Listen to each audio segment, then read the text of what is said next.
अस्सलाम वालेकुम दोस्तों। आज का टॉपिक है कि कैसे कुछ लोग मेडिकल कॉलेज बंद होने के बाद जश्न मनाते हैं, या हम जश्न मना रहे हैं या अपनी कब्र खुद खोद रहे हैं। तो आज सवाल पूरे देश से पूछना ज़रूरी है।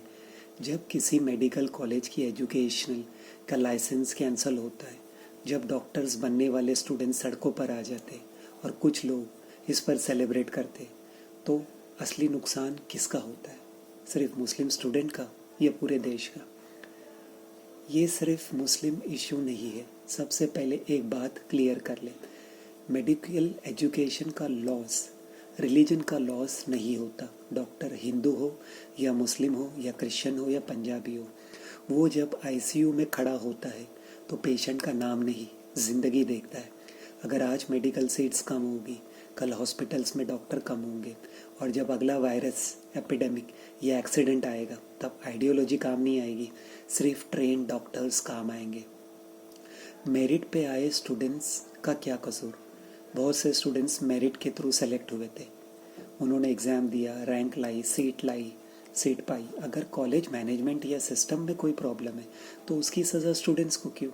इंस्टीट्यूशन को सुधारने के बजाय स्टूडेंट्स का फ्यूचर तोड़ देना ये कलेक्टिव पनिशमेंट है, और कोई भी स्ट्रॉन्ग नेशन ऐसा नहीं करता।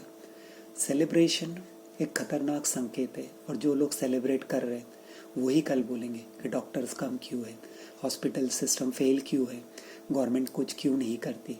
सच ये है कि जब हम एजुकेशंस को तोड़ते हैं तो हम फ्यूचर का गला घोटते हैं। ये कोई देशभक्ति नहीं है, ये स्लो नेशनल सुसाइड है। ओके, कि तुम सिर्फ मुस्लिम डॉक्टर्स जो अपने पढ़ाई करके और मेरिट ला के ये किया, और तुम उसका लाइसेंस कैंसिल होने की वजह से जश्न मना रहे हो। इंस्टीट्यूशन क्यों चुप है, ये भी एक बड़ा सवाल है। कोर्ट, एडमिनिस्ट्रेशन, लीडर, सबकी खामोशी दिखती है। क्यों? पॉलिटिकल प्रेशर है क्या? वो ऑफिसर को ट्रांसफ़र का डर है? करियर रिस्क है? बोलने से बेहतर चुप रहना, क्या ये बात है? पर याद रखिए, इंस्टीट्यूशनल साइलेंस डेमोक्रेसी का कैंसर होता है। इसका सोल्यूशन ये रहेगा कि स्टूडेंट्स फर्स्ट पॉलिसी रहेगी। कॉलेज बंद नहीं, करेक्टिव एक्शन करो। ओके, क्योंकि बहुत सी बार ऐसा होता है कि किसी एक ने गलती किया, फिर कॉलेज की दूसरी गलतियां निकाल के उसे बंद कर दिया जाता है। Temporary affiliation near by college के साथ में हो, स्टूडेंट्स की एकेडमिक कंटिन्यूटी प्रोजेक्ट हो, वो प्रोटेक्ट हो, कोर्ट मॉनिटर कॉम्प्लायंस करे, डिस्ट्रक्शन नहीं। दूसरा होगा independent medical regulation, medical regulators politics से फ्री हो। ऐसा नहीं कि अगर मुस्लिम अगर पढ़ाई करके ज़्यादा आ गया तो वो लोग पे ऑब्जेक्शन रहे, उन्होंने अगर सही किया है तो सही हो। क्लियर टाइमलाइन हो, क्या कमी थी तब पूरी होगी। सडन कैंसलेशन बंद हो, ट्रांसपेरेंसी हो पब्लिक में। फिर होता है मेरिट प्रोटेक्शन लॉ, स्टूडेंट्स को इंस्टीट्यूशनल फेलियर की सज़ा ना मिले। नो रिट्रोस्पेक्टिव पनिशमेंट प्रिंसिपल होना चाहिए। एजुकेशन को आइडियोलॉजिकल वेपन मत बनाओ।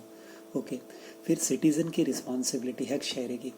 किसी के दुख में या किसी का लाइसेंस कैंसिल हो गया मुसलमान और वो ईमानदारी से आए हैं, उनके इस पे आप सेलिब्रेशन मना रहे हो, ये बंद करो। रिलीजन से ऊपर उठकर मेरिट डिफेंड करो।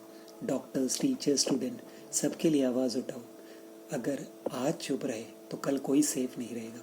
मुस्लिम कम्युनिटी का अब स्मार्ट रिस्पॉन्स क्या रहना चाहिए? इमोशनल रिएक्शन मत दो, लीगल एक्शन तरीके पे जाओ। PIL, RTI, documentation. Non Muslim professionals के साथ में अलायंस रखो। Doctors for India, not against India. Isolation नहीं, इंटीग्रेशन विद डिग्निटी करो।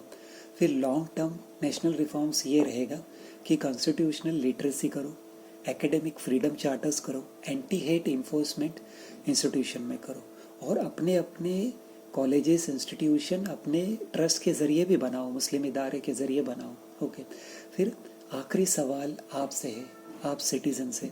जब हॉस्पिटल बेड खाली होगा, जब ICU में डॉक्टर नहीं मिलेगा, जब आपका अपना इंसान लाइन में होगा, ओके, तब क्या आइडियोलॉजी उसका इलाज करेगी? या हम तब याद करेंगे कि हमने कभी स्टूडेंट्स के फ्यूचर पर ताली बजाई थी? ये हिंदू या मुस्लिम का इशू नहीं है, ये इग्नोरेंस और नेशन का इशू है। आज भी वक्त है एजुकेशन बचाने का, मेरिट बचाने का और देश का फ्यूचर बचाने का।